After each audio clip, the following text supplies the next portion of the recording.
What's up everybody, welcome back to How It's Done. Today we're going to be showing you how to install an air gap for your dishwasher. Now why would you need one of these? Well, that's going to prevent the water that backs up in the sink from going into your dishwasher. Seems pretty simple, not a super hard thing to install. It takes a couple extra pieces, but definitely well worth it, especially if you don't want to have water backing up in your dishwasher. If it gets bad enough, it can end up backing up on the floor or just sitting in your dishwasher making it stinky. So yeah, we're going to walk you through that today on How It's Done. If you like videos like this, do me a favor. First, let's give this video a thumbs up. Subscribe to my channel. Hit that notification bell so that you can be notified when more videos like this come out. And let's get after it.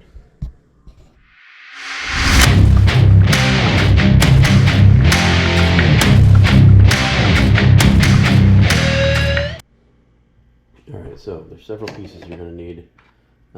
All of these come in the one kit. You should have your trim piece, 2 lock rings, rubber gasket, and then you will probably also have to buy this black flexible tubing along with a couple of these band connectors that will be sized correctly to fit over this. So first thing we're going to do is go underneath the sink here where the disposal is connected, and we'll disconnect from here. Now, why would you want to do an air gap? Well, the problem is if your drain line is clogged and you have water building up in the sink, the water is going to be above this level. So what happens then is it'll slowly drain through this hose into your dishwasher and then all over your floor. If it doesn't end up going on your floor, you could have water sitting in your dishwasher and just stagnant, nasty sink water is going to be sitting in there stinking up the place. So by having an air gap, this hose is going to be going up there in the back, and then from there another hose is going to be going to this. And I'll explain to you how that works in just a second. But let's get this disconnected.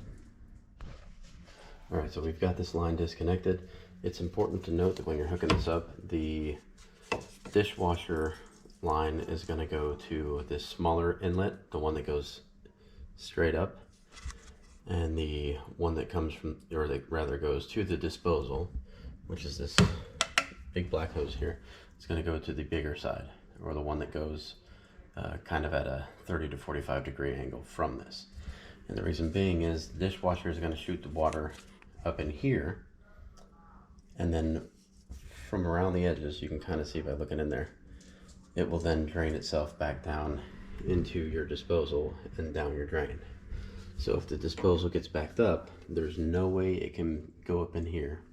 And if your drain is clogged and you run your disposal and it's clogged, rather than forcing this into the dishwasher, that's why it's got this little outlet here. You'll see some water visibly coming out near the sink, and that'll be an indicator that you've got a clogged drain.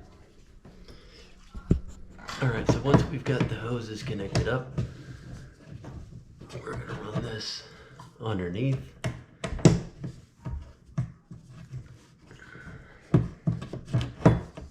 And get it to come through. Just like that. Then we're going to take our extra lock nut, and the rubber gasket is underneath.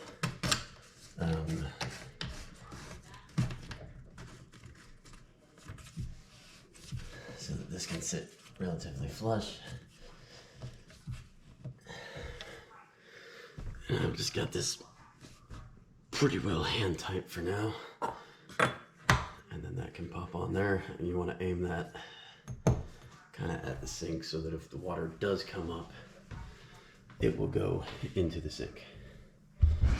Then from down here, what you're left with is this black hose that you're going to have to bend and connect up in there. So I'm going to put a band clamp on that, and the only thing you want to watch for is that you're not bending it so tight that it kinks. You can soak these black hoses in hot water to make them easier and more malleable, flexible, whatever you want to call it, to work with. The problem I have with that is if you do that, they have a bigger tendency to kink in the middle here when you bend it. So I don't like to do that. I like to just manhandle it. But The choice is yours, soak it in water or not. And there you go. That's pretty much all there is to it. It's tightened down. You can see back here, kind of, this is where everything kind of runs to. But yeah, looks clean. Now all we got to do is run the dishwasher, make sure that we don't have any leaks. But we should be just fine. So yeah, for more content like this, like and subscribe to the channel. Click that notification bell to be notified when more videos like this come out. And thanks for joining us on How It's Done.